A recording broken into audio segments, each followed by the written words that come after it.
Hello, hi. This is me, Anusha Kishore. Hi, all of you. Uh, మనది 2K family అయింది. 2300 subscribers ఉన్నారనమాట ఇప్పుడు మన ఫ్యామిలీలో. Hi to all everyone. So ఈరోజు మన వీడియోలో నేను మాట్లాడాలనుకుంటున్న టాపిక్ ఏంటంటే, ఒక చిన్న ఇన్సిడెంట్ జరిగింది రీసెంట్గా. 2 తెలుగు రాష్ట్రాలని బాగా కుదిపేసింది అది. దాని గురించి మాట్లాడదాం అనుకుంటున్నాను.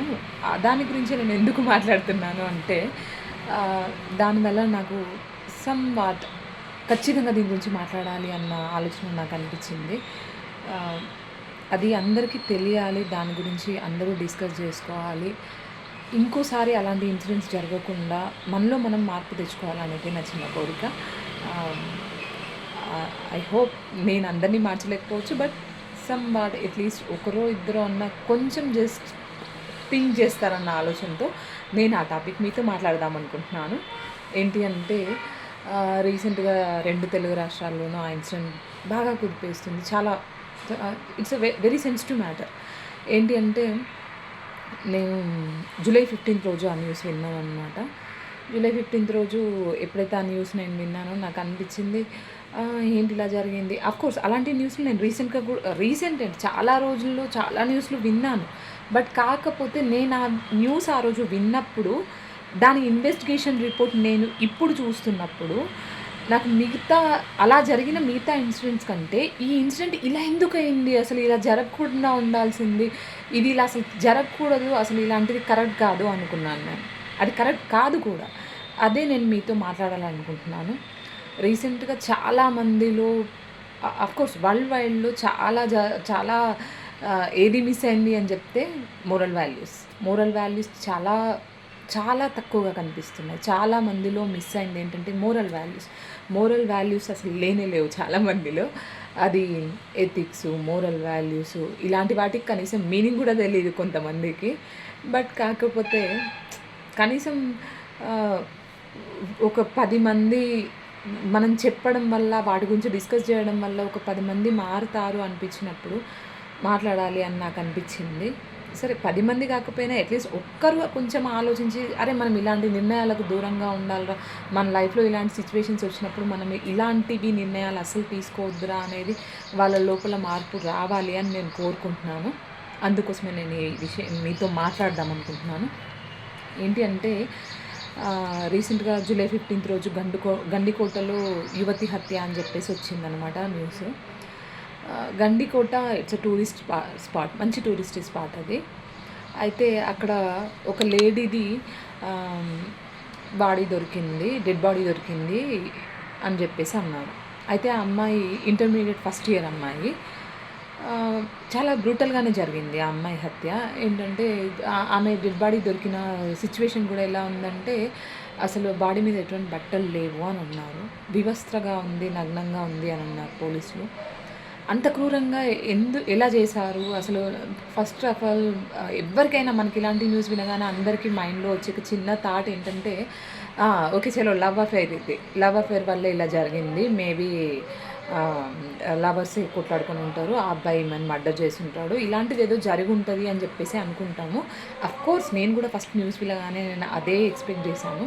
బట్ కాకపోతే ఆఫ్టర్ పోలీస్ ఇన్వెస్టిగేషన్ అది వేరే రకంగా వచ్చిందనమాట. ఆ పోలీస్ ఇన్వెస్టిగేషన్ రిపోర్ట్ అనేది వేరే రకంగా వచ్చింది.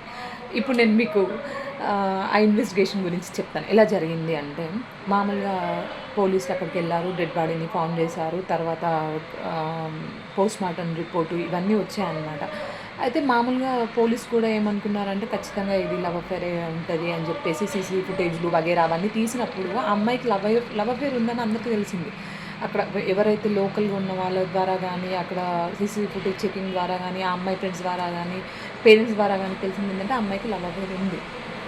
బట్ కాకపోతే ఆ అబ్బాయి మాత్రం ఆమెను హత్య చేయలేదు. ఎందుకంటే ఏ రోజైతే హత్య జరిగిందో ఆ రోజు ఆ అబ్బాయి హత్య జరగడానికి ముందే ఆ అమ్మాయిని అక్కడ వదిలేసి ఒంటరిగా వెళ్ళిపోయాడు గండికోట నుండి. సీసీ ఫుటేజ్లో టైమింగ్స్ ప్రకారము, పోలీసుల ఇన్వెస్టిగేషన్ ప్రకారం ఇలా తెలిసిందనమాట. సో అబ్బాయిని పోలీసులు అదుపులో తీసుకొని అడిగినప్పుడు, లేదు సార్ నేను ఆ అమ్మాయిని అక్కడే వదిలేసి వెళ్ళిపోయాను, నాకేం సంబంధం లేదు అన్నాడు. అన్న తర్వాత పోలీసులకు ఏం చేయాలో అర్థం కాలేదు అసలు. Literally they got struck up there. అక్కడ ఆగిపోయారు వాళ్ళు. ఏం చేయాలి అనుకున్నారు. తర్వాత ఎందుకో మేబీ ఇది ఫ్యామిలీ పాయింట్ ఆఫ్ వ్యూ ఏదైనా ఉంటుండొచ్చా అన్న డౌట్ ఒకటి వాళ్ళకి రేజ్ అయింది. ఆ డౌట్ త్రూనే వాళ్ళు ఏం చేశారంటే, వీళ్ళకి ఫస్ట్ కంప్లైంట్ ఇచ్చారు ఆ అమ్మాయి అన్నదమ్ముళ్ళు. కంప్లైంట్ ఇచ్చిన అన్నదమ్ములే వాళ్ళే వెళ్ళి డెడ్ బాడీని ఇక్కడ ఉంది అని చెప్పారంట పోలీసులకి. అది యాక్సిడెంటల్గా చూపించారా లేక నిజంగానే జరిగిందా అనేది పోలీసు ఫస్ట్ డౌట్గానే అనుకున్నారు. బట్ కాకపోతే అది ఇన్వెస్టిగేషన్ ముందుకెళ్తున్న కొద్దీ వాళ్ళకి అనిపించి పోలీసులకు ఏమనిపించిందంటే, లేదు లేదు ఇది యాక్సిడెంటల్గా జరగలేదు, సంథింగ్ హ్యాపెండ్ అనేది వాళ్ళకి అనిపించింది అనమాట. సో వాళ్ళ ఇన్వెస్టిగేషన్ అలాగే జరుపుతున్నప్పుడు అక్కడ జరిగింది ఏంటంటే, ఓవరాల్గా ఆ అమ్మాయి పేరెంట్స్కి ఆ అబ్బాయి కానీ అమ్మాయి కానీ ఇద్దరు ఒకే సామాజిక వర్గానికి చెందిన వాళ్ళు. బట్ కాకపోతే వాళ్ళ పేరెంట్స్కి వాళ్ళ లవ్ ఇష్టం లేదు. గత 2 years నుండి కూడా వాళ్ళిద్దరు లవ్లో ఉన్నారు అనేది అక్కడ టాక్ అనమాట. సో అమ్మాయి పేరెంట్స్ ఏం చేశారంటే, అమ్మాయి అన్నదమ్ములే ఆ అమ్మాయిని చంపారు అనేది చివరికి ఫైనల్ కంక్లూజన్కి వచ్చేసారు. ఆ అమ్మాయి అన్నదమ్ములే చంపేశారు అనేది ఫైనల్ కంక్లూజన్కి వచ్చారు పోలీసులు. కానీ ఆ ఇన్వెస్టిగేషన్లో జరిగిన విషయాలను వింటే లిటరల్లీ చాలా ఇంత దారుణం చేయాల్సింది కాదు అనిపించింది నాకు. ఏంటి అంటే, ఆ అమ్మాయి అన్నదమ్ములు ఎవరైతే ఉన్నారో వాళ్ళకి అసలు ఇన్ఫర్మేషన్ అంతా పాస్అవుట్ చేసింది కన్న తల్లి అన్నారు. అది వాళ్ళకి పోలీసులకు ఇన్వెస్టిగేషన్లో బయటికి వచ్చేసింది. నిజమే, కన్న తల్లే పంపించింది. తల్లి ద్వారానే వాళ్ళకి ఇన్ఫర్మేషన్ పోయింది. తల్లే ఇదంతా చేయించింది అని చెప్పేసి ఫైనల్ కంక్లూజన్కి వచ్చేసారు. తల్లి మొబైల్ నుండే ఆ అమ్మాయి ఇన్స్టాగ్రామ్లో మెసేజ్ పెట్టిందంట అబ్బాయికి. ఏంటంటే, మనం ఇక్కడ కలుసుకుందాము అని చెప్పేసి పెట్టిందంట. సో అది చూసే తల్లి ఈ పని చేపించింది. అఫ్కోర్స్ కోపం ఉంటుందండి ఎవరికైనా. లవ్ మ్యారేజెస్ అంటే చాలామంది అపోజ్ చేస్తారు. అఫ్కోర్స్ నేను ఒక లవ్ మ్యారేజ్ క్యాండిడేట్నే. అపోజ్ చేస్తారు. బట్ కాకపోతే కొన్ని సందర్భాల్లో మన పేగు బంధం కంటే ఏది ఎక్కువ కాదు కదా. నా వరకు నేను అనుకునేది ఏంటి అంటే, సరే పిల్లలకు చెప్పినప్పుడు వినలేదు అని అంటే, వాళ్ళు ఏం చెప్తే వింటారు? మనం కన్న పిల్లలే కదా, ఏం చెప్తే వింటారు? ఏదైతే వాళ్ళని మన వేలోకి తెచ్చుకోగలుగుతాం అనేది ఆలోచించి చేయాలి కానీ, చంపే అంత పెద్ద నిర్ణయం తీసుకోవద్దనేది నా ఉద్దేశం. ఎందుకు అంటే, ప్రాణం చాలా వాల్యుబుల్. లైఫ్ అనేది చాలా విలువైంది. అంత ఈజీగా మనం ఎవరి కోసమో ప్రాణాలు తీసుకోవడం, ఏదో పరువు అనేది ఒక చిన్న నీటి బుడగ లాంటిది. It's just water bubble. అట్లాంటి దానికోసం అన్నేళ్ళు కని పెంచిన బిడ్డని అంత బ్రూటల్‌గా హత్య చేయించింది వాళ్ళ మదర్ అన్నప్పుడు నాకు చాలా బాధ అనిపించింది. ఒక తల్లి ఇలా ఉంటదా? అఫ్‌కోర్స్ నేను ఫస్ట్ ఆ న్యూస్ బయటికొచ్చినప్పుడు నాకు నమ్మాలనిపించలేదు. ఇదేదో కట్టుకథ అయి ఉంటది. మేబీ రూమర్ అయి ఉంటది అనుకున్నాను. బట్ పోలీసుల ఇన్వెస్టిగేషన్ అంతా విన్న తర్వాత పాయింట్ టు పాయింట్ వాళ్ళు క్లోజ్ ఇన్వెస్టిగేషన్ చేశారనమాట.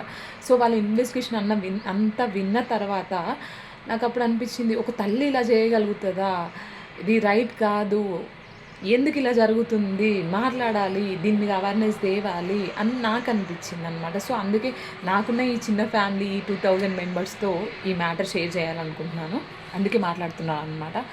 ఏంటంటే, చాలా వరకి ఒకే సామాజిక వర్గానికి చెందిన వాళ్ళైనప్పటికీ మాకు ఆ అబ్బాయి అంటే ఇష్టం లేదు. సో నువ్వు చేసుకోవద్దు అని అమ్మాయిని చాలాసార్లు అన్నారంట. వాళ్ళు అదే ఆ అమ్మాయి లవ్ అఫేర్ విషయంలోనే ఊరు కూడా షిఫ్ట్ అయ్యారు అని చెప్పేసి అన్నారు పోలీసుల ఇన్వెస్టిగేషన్‌లో. బట్ ఎంత దూరం పోయినా ఆ అబ్బాయి గురించి అని నీ బిడ్డను నువ్వు చంపుకునే అంత పెద్ద నిర్ణయం తప్పు అని తప్పు ఏంటి? అది తప్పే. ఖచ్చితంగా అది తప్పే. చాలా తప్పు. ఒక తల్లి అలాంటి నిర్ణయాన్ని తీసుకోవద్దని నేను అనుకుంటున్నాను. తీసుకోవద్దు కూడా ఎప్పుడు. తల్లి అంటే చాలా గొప్పది. దేవుడి కంటే కూడా ముందు స్థానంలో తల్లిని పెడతారు. సో కాబట్టి తల్లి అలాంటి నిర్ణయం తీసుకోకుండా ఉండాల్సిందే. ఇంకొకటి ఏంటంటే, అన్నదమ్ములు చంపే విధానం సరే ఇంత బ్రూటల్‌గా చంపారట అంటే, వాళ్ళు ఆమె పోస్ట్‌మార్టం రిపోర్ట్‌లో ఏమొచ్చిందంటే, ఆమెది లివర్ పగిలిపోయిందంట. రప్చర్ అయ్యి పగిలిపోవడం వల్ల ఆమె డెత్‌కి కారణమైంది అని చెప్పేసి అన్నారు. ఇక్కడ చెవుల దగ్గర, ఇంకా ఆమె కాళ్ళు, మెడల మీద చాలా తీవ్రమైన గాయాలున్నాయంట. పోస్ట్‌మార్టం రిపోర్ట్‌లో పోలీసులు ఇదంతా చెప్పారనమాట. సో అంత బ్రూటల్‌గా చంపాల్సిన అవసరం ఏంటి? సొంత చెల్లెలే కదా, చెప్పుండాల్సింది. లేదు అంటే ఏ విధంగా చెప్తే తను వింటదో అలా చెప్పుండాల్సింది. చంపడం అనేది not only in love marriages.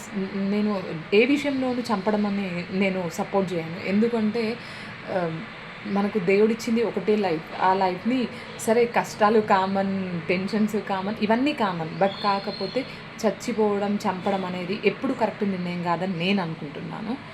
దీని మీద మీ ఒపీనియన్ మీరు షేర్ చేయండి కామెంట్స్ రూపంలో. బట్ కాకపోతే బ్రదర్స్ కొండయ్య, ఇద్దరు ముగ్గురు బ్రదర్స్ ఉన్నారు. వాళ్ళ బ్రదర్స్ వాళ్ళే ఆ అమ్మాయిని బ్రూటల్గా కొట్టి చంపేశారనేది పోలీసుల ఇన్వెస్టిగేషన్లో తేలింది. నాకు అది కరెక్ట్ అని అనిపించలేదు. మనలో సొసైటీలో అఫ్కోర్స్ చాలామందికి ఇలాంటి ఇన్సిడెంట్లు వాళ్ళ వాళ్ళ లైఫ్లో ఎదురవుతుండొచ్చు. బట్ కాకపోతే ఏదైనా మనం కూర్చొని డిస్కస్ చేసుకోవడం బెటర్.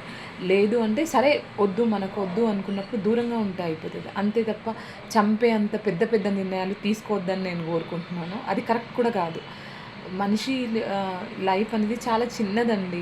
దాన్ని సరే ఎన్ని టెన్షన్స్ ఉన్నా ఏది ఉన్నా దాన్ని మన వేలో మనం సార్ట్ అవుట్ చేస్తూ ముందుకెళ్ళాలి. మన లైఫ్‌ని మనం టిల్ ద డెత్ అప్పటి వరకు కూడా కూల్‌గా లీడ్ చేయాలనేది నా ఉద్దేశము. ఇలా జరగొద్దని కోరుకుంటున్నాను. ఇంకోసారి ఇలాంటి ఇన్సిడెంట్స్ రిపీట్ కాకుండా ఉంటే బాగుండేది అనిపిస్తుంది. గండికోట హత్య విషయంలో బయటికొచ్చిన నిజాలని మీరు ఇంకా తెలుసుకోండి. నేను మీకు మీకు కొన్ని ఫుటేజెస్ ఇస్తాను నేను. చూడండి అందులో పోలీసుల ఇన్వెస్టిగేషన్ అన్నా, వాళ్ళ మదర్‌కి అట్‌లీస్ట్ లిటరల్లీ షీ ఈజ్ కొంచెం కూడా ఆమె బాధపడుతున్నట్టు ఎక్కడ కనిపించట్లేదు అసలు. ఆమె నేను చేసింది కరెక్టే అన్న వేలో మాట్లాడుతుంది.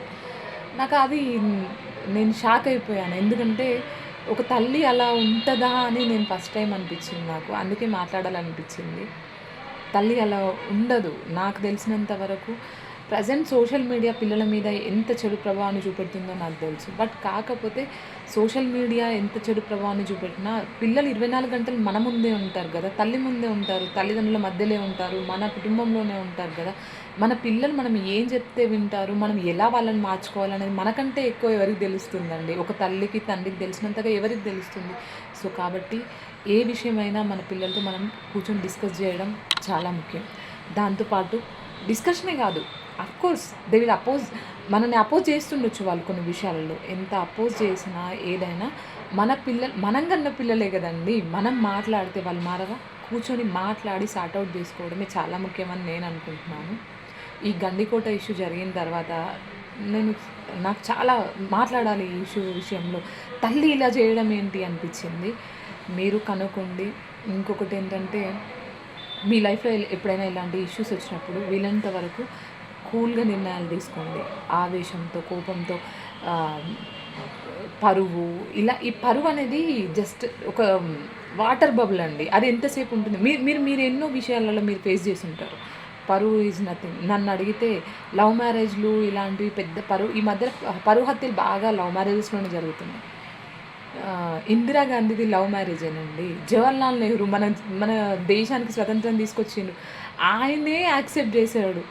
మనదెంతండి. అఫ్‌కోర్స్ నేను లవ్ మ్యారేజెస్ కరెక్ట్ అని నేను సపోర్ట్ చేయట్లేదు. బట్ కాకపోతే అందరికీ కరెక్ట్ కాకపోవచ్చు. అది కొందరి వరకే కరెక్ట్ ఉంటుండొచ్చు. బట్ కాకపోతే సందర్భాన్ని బట్టి మన పిల్లల ప్రాణాలు మనం తీసుకోవద్దు. ఎదుటోడి ప్రాణాలు మనం తీసే హక్కు మనకు లేదు. అలాంటి నిర్ణయాలు తీసుకోవద్దని నేను కోరుకుంటున్నాను. It's just request to all of you. మీరు మీ జీవితాల్లో ఇలాంటి నిర్ణయాలు తీసుకోవాల్సి వచ్చినప్పుడు 1కి 2 సార్లు ఆలోచించండి. వీలైనంత వరకు సంయమనంతో ఉండండి. చాలా కూల్‌గా తీసుకోండి. ఒక మనిషి జీవితం మీద మనం తీసుకునే నిర్ణయం చాలా వాల్యుబుల్ అయి ఉండాలి అది. చాలా ఆలోచించి తీసుకోవాలి. ఏదో మనం ఆవేశంతో తీసేసుకొని ప్రాణాలు తీసే అంత క్రూరంగా ఉండొద్దు అని నేను కోరుకుంటున్నాను. ఇంకా ఈ విషయం గురించి మాట్లాడాలన్నా నాకు తల్లి బిడ్డని చంపడం ఏంటి అన్న ఆ ఫీలింగ్ పోవట్లేదు మనసులోంచి. బట్ కాకపోతే మీరందరూ ఇలాంటి నిర్ణయాలకు దూరంగా ఉంటారని కోరుకుంటూ మీ Anusha signing out. Anusha Kishore. Bye. Please like, share and subscribe. ఇవన్నీ పోస్ట్ మార్టం వచ్చిన తర్వాత కదా మీరు మాట్లాడాలా. రేపు జరగలేదు మేము కూడా ఒప్పుకుంటాము. మరి గాయాలు ఎట్టొచ్చే పిల్ల మేము చెప్పింది రావట్లేదు సార్. దానికి మీరు ఏది సృష్టించుకొని ఏదేదో ఒకటికొకటి ఏదో మీరు చూపిస్తున్నారు. అలాంటప్పుడు మేము ఏం మాట్లాడాలి. ఉన్నటువంటి లివర్కి పెద్ద గాయం అవ్వడం వల్ల, రప్చర్ అవ్వడం వల్ల, లాసిరేటెడ్ ఇంజురీస్ అవ్వడం వల్ల ఈ డెత్ రీజన్ అనేది తెలిసింది. ఆమె మృతికి కారణం ఆ లివర్ ఫంక్షన్